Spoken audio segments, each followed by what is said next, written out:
Hey, so hi, my name is Antoniela, and today I will explain um, step by step the activity E4 equilibrium exercise applied to my Velaria model. So first we have to draw the X, the Y, and the Z axis. So in the prototype. So basically, first I place the main photo on the model, draw the X here, the X axis, the Y, and the Z, with the arrows located on the model in the positive quadrant. To highlight the chosen mask, which was the mask A, it's right here. I select the mask where all the elements are like basically visible, which was the mask A. So I basically choose right here. With the axis defined from the different perspectives, I basically had the measurements. Also select the perspectives, that the x-axis, the y, and the z. It's basically the same as this one from the eye. So you can see the z axis right here. And this basically helps to read the directions and verify alignments and measurements. Then we had to measure the measurements with the tape measure and create the table of distance and coordinates. That's basically right here. We measured this with a tape, and we got these measures, and we put it right here on the photos. Then on the current A mode, two cables tense with tensions, these ones, the cable 1 and the cable 2, two cell tensions, and one mast compressions. Um, I represent them with arrows according to their actual directions. And I mean, use the correct formulas to this process actually wasn't like supposed to be, but I did it anyways.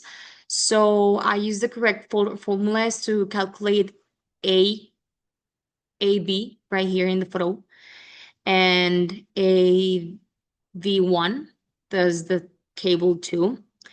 And then for each, I obtain the resultant vector from the geometry and multiply by the magnitude.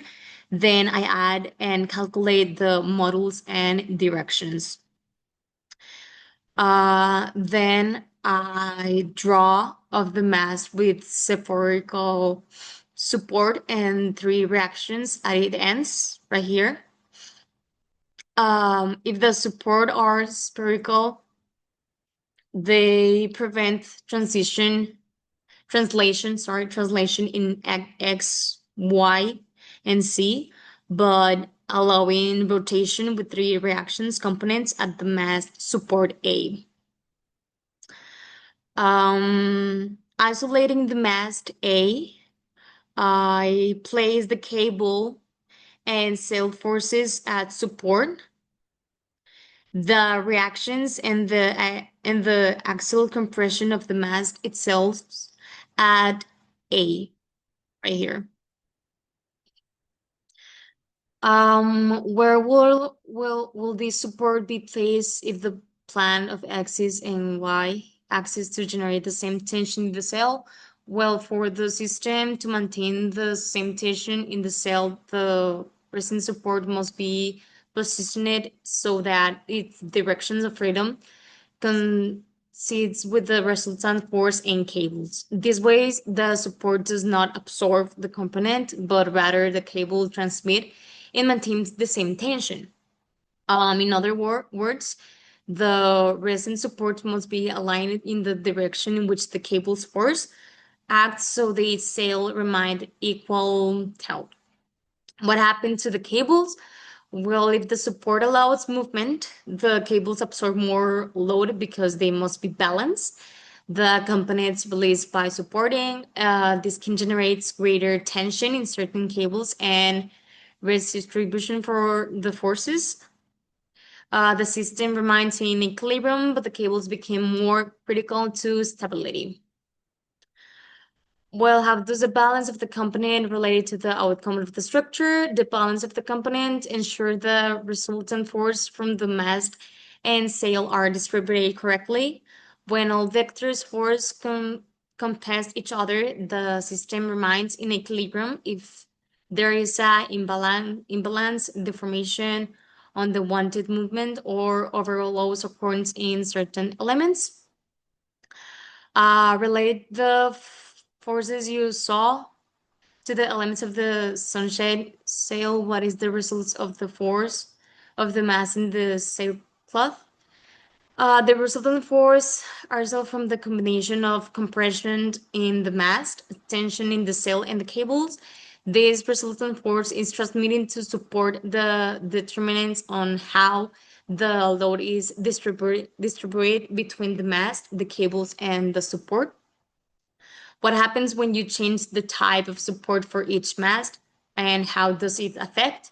Well, with the spherical supports, each mast receives three force components, particularly unloading the cables. With receive supports, part of these components is released and the cable must be absorbed more load, which changes the stress distribution and can make the system from flexibility but also more demanding on cables. Overall, the type of support modifies the overall stability and the way how they are balanced. Basically, the problems I faced this activity was by measuring and transferring the real world like coordinates to reference the system.